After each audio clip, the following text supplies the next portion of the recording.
Glad to, Mr. Chairman. If y'all will, let's pause for a moment. Kind of gracious God in heaven, as we gather, Lord, we do it in your name, Lord, and ask that you be with us today, that everything that is said and done here would be pleasing you and in furtherance of your kingdom. In Jesus' name we pray, amen. We really ain't got nothing to do. I just want to see if y'all were watching your messages that we having a meeting at 2 o'clock instead of 8. It don't even feel right to me. We only have one bill today, and I see Representative Perkle made it to this meeting on time. Yes, sir, Mr. Chairman. So if you would go down there and talk to us a little bit about your livestock market bill, please, sir.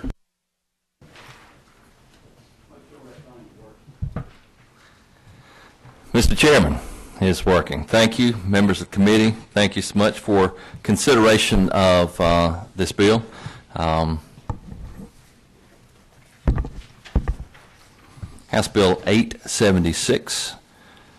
It is a livestock bill, and it is for the protection of the livestock producers in the state. Currently, licenses are issued by the state of Georgia with no expiration date, and there's no fee associated.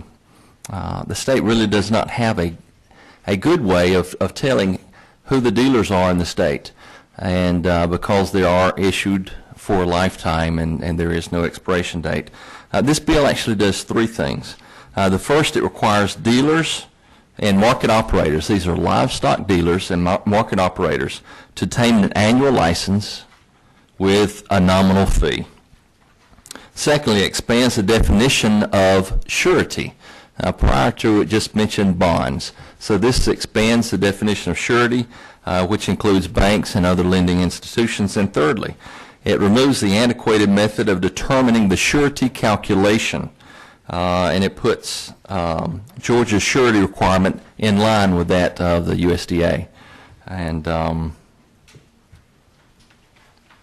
one other provision that's important in this bill is it allocates for online dealers as well that was not included in the former legislation.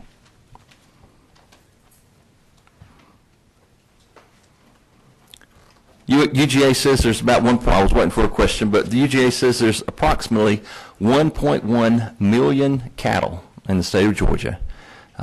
400 to 450,000 cattle sales annually in this state, and we really need to shore up this to protect our cattle farmers. Thank you, Mr. Chairman. So in short, you want to increase government, increase taxes, and make them pay the tax every year, and then go along with what Washington's doing instead of what we've been doing. Thank you for that, Mr. Representative. There is a fee associated, but it is not a tax. It is currently there will be no additional.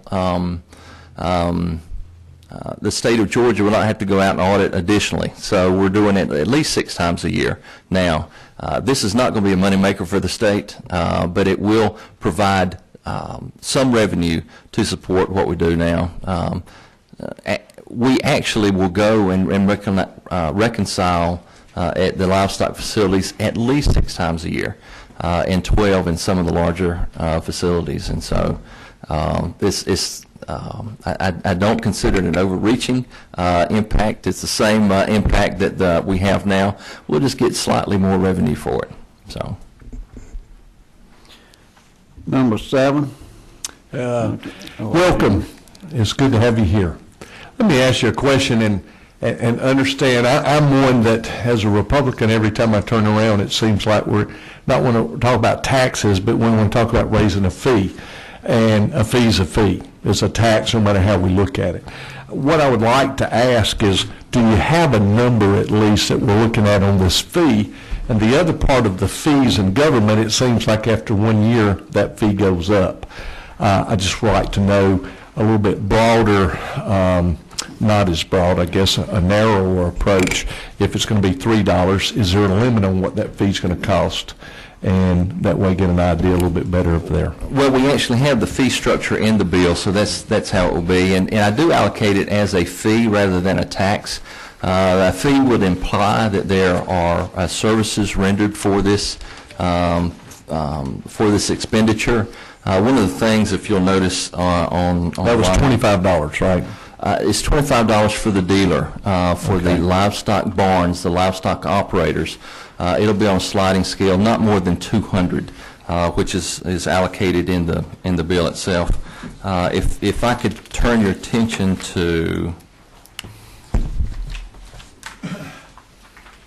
line number 137, and it says the commissioner shall publish in print or electronically the names and locations of duly licensed dealers and livestock market operators. It actually will provide a service to the dealers as well. That way, if you come to me and you say, I have a dealer license, I actually can look that up on the state of Georgia, the Department of Agriculture's website, look at the print media, and find out, yes, you actually are licensed in the state of Georgia. It's not something that your grandfather might have had years ago. This is something annually where the state will be looking at the surety requirements for you annually. So it actually is a service to the dealers as well. And thank you. Number 9, who's it, Sam? Thank you, Mr. Chairman. And then 6, 15, and 12, and 14. I just wanted to maybe bring something up for discussion. I was looking here in Section 5, that the dealers that are supposed to be recording the name and address and the license plate of whoever's bringing the livestock up there, and then they're subject to a felony charge with a fine of up to $10,000. I've never had my tag written down or my name and address taken.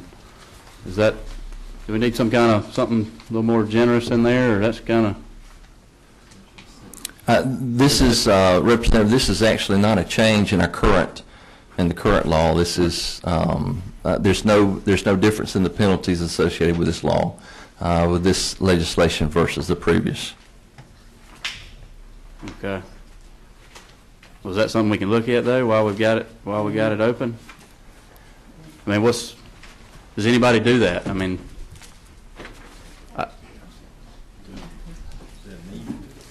do we need to be doing that?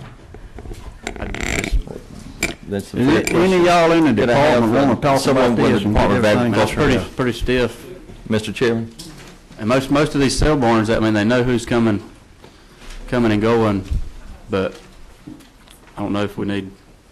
I do know that if you selling, they got everything from your grandma on down to make sure you ain't, fed meat or whatever to the cows, but, This, I don't know about the dealer part. That's what you're referring to is a person bringing the animal, the seller of the animal, whoever's delivering, excuse me, my name's Robert Cobb, State Veterinarian with the Department of Agriculture. This is in place because it's important for multiple reasons. Primarily, it's important because of the theft of cattle. This is a deterrent to be able to trace back in case there is a theft of cattle. Somebody that normally does not bring cattle into a market and suddenly starts showing up with cattle. This is a way for us to go back and find them. Number 2, it is for us to be able to trace for disease purposes. This is something that has been in place all along. This is not a change at all. And as far as the monetary, Jack, would you like to? The monetary is not a change. Questions? Is everybody in full? Yeah, go ahead, Rob. We'll get this out of the way. Thank you, Mr. Chairman. I guess, I think Sam sort of was saying, is everybody in full compliance now of this regulation? Is it being enforced and used now?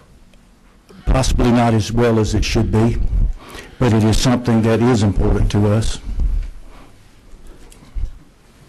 15. Thank you, Mr. Chairman. You got me? Okay. Yeah, thank you. Representative Pokel, thank you for bringing this bill. I got a question about applicability. It's sort of a two-parter, but all in one. as this bill is laid out and as, I guess, current code exists, it looks like producers themselves are exempted if they're having a sale on their farm. But if a producer is having a sale and he's also taking in any consignment cattle from his neighbor or other purebred producers, regardless of whether that's one animal or two or 25, does that producer then go into the category of same as the local auction barn and have to comply with everything that an auction barn would have to comply with? Jack, that would be another from the department, because that is not a change. And I've got a in second the part, current one. which. Okay. Okay. Thank you, Mr. Chairman.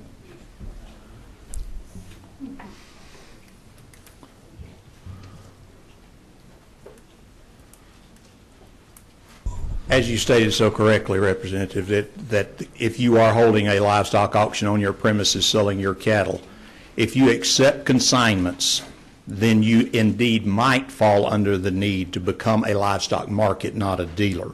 You would become, if you had a checking account and you were regularly holding these production sales and inviting consigners.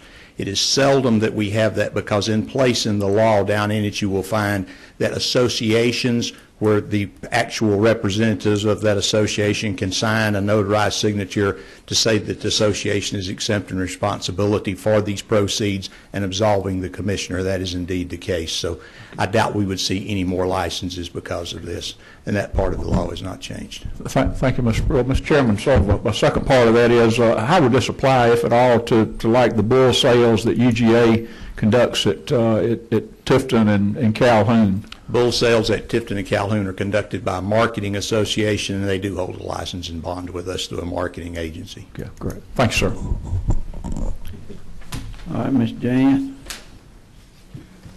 I turned my mic off because Representative Williams asked my question and maybe asked in a little more detail, so Okay. thank you.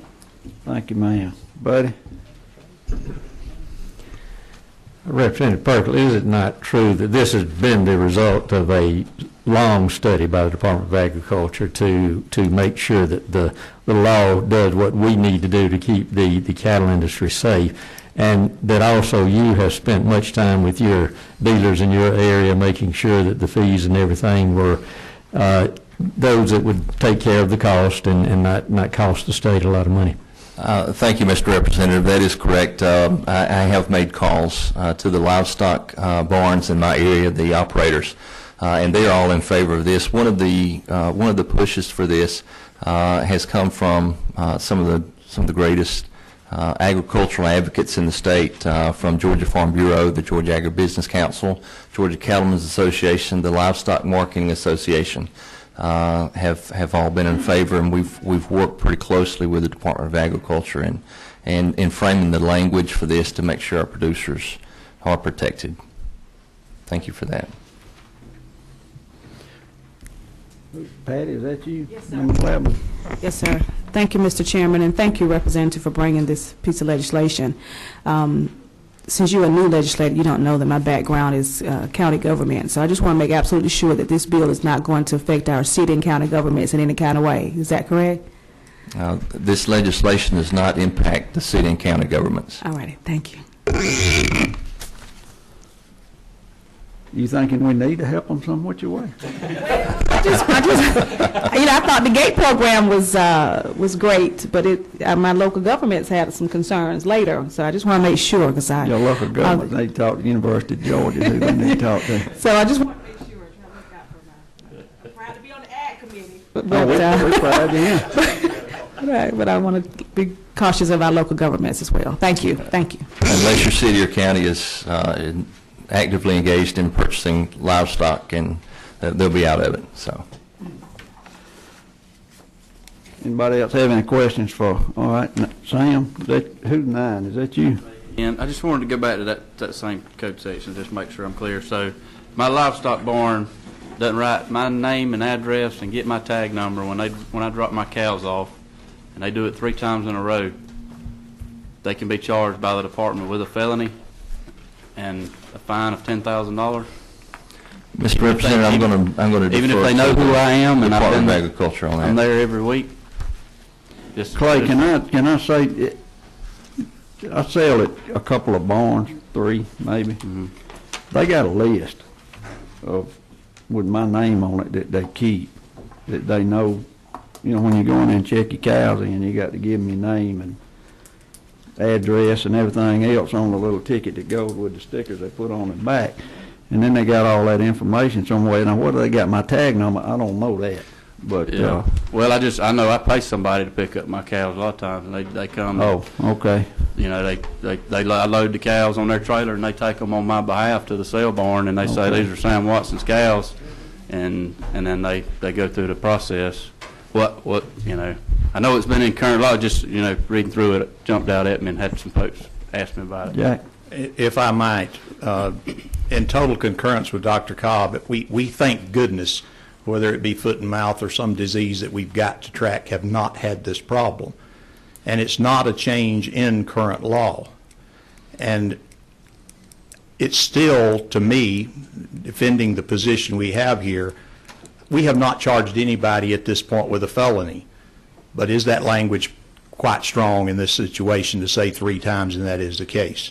I question that that's not a little strong in my mind. And I've read it 1,000 times. He brought it to my attention.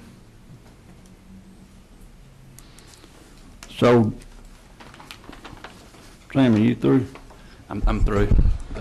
Chuck? Thank you, Mr. Chairman. Sort of a follow-up, because I've learned sometimes we cast some wide nets in this body that catches fish that weren't the intended target. So I'm wondering about, for example, local livestock shows and whatnot, where oftentimes the champion or the grand champion are auctioned off, if you will, sort of to help the student and whatnot. We see that around the state. Does this net currently or as modified in any way catch livestock shows, whether it's a local or regional or state level, that are selling champions and grand champions to the highest bidder? Thank you for that question. This is there is no change in the way that this legislation looks for the grand champion cattle as it is. If anyone from the Department of Agriculture would like to comment based on the current legislation as it is, that would be fine. But there is no change to that with respect to this bill. Okay, I think I see some negative head shakes back there. That answers my question. Thank you. Sam? Could Legislative Council maybe propose some little more permissive language there or something to ease the pain maybe for my people that have some concerns? Do you want to change the actual penalty, which we don't think was right? Well, there's just a little concern there that, if they don't do this, they could get in trouble. Do you want to specifically make that code section a misdemeanor? If the Department of Ag wants to work with it a little bit more to make sure that it's exactly what the policy's going to be up to them, but yeah, we can work some language so that this particular code section just becomes a misdemeanor. I assume you don't want to change the generalized criminal penalty provisions themselves that apply sort of across the board. You're interested in just that code section? Right. If you want to single that out, that's going to be up to them and the committee as a whole, but. Yes, sir. Thank you, Mr. Chairman. Sam, it seems to me the felony part would make sense if we've got somebody that's maybe bringing livestock that's not theirs or some way, and maybe just instead of being, they didn't do this, if the language was something that they didn't verify the ownership of the livestock being sold on, 3 times or subsequent times, there'd be a felony. Wouldn't that make more sense? Yeah, and I guess one of the other concerns is, like I very rarely take my cows to the barn.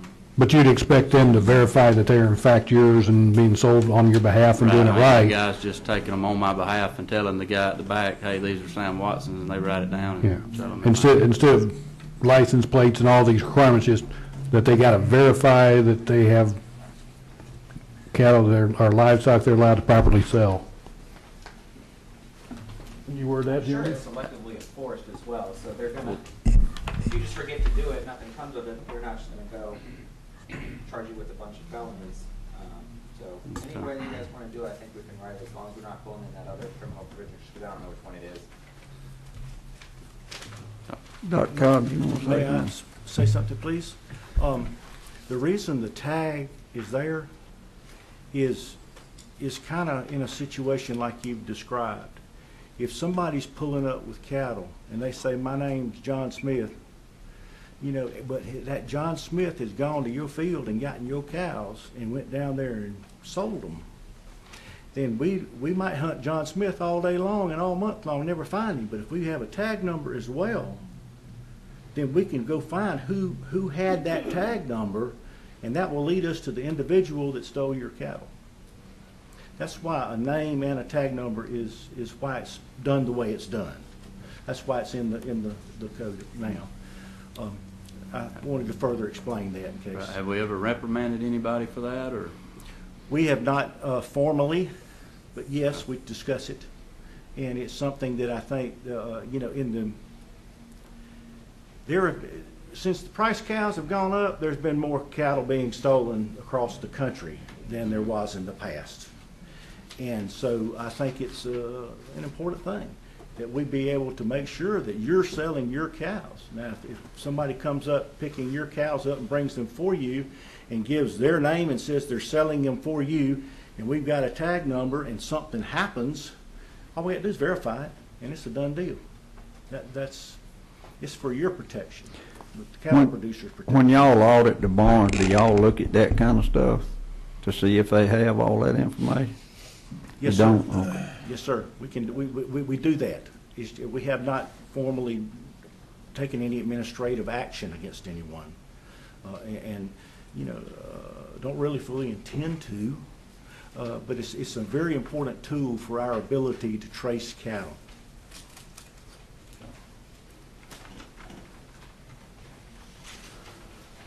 What y'all want to do, Roll with it.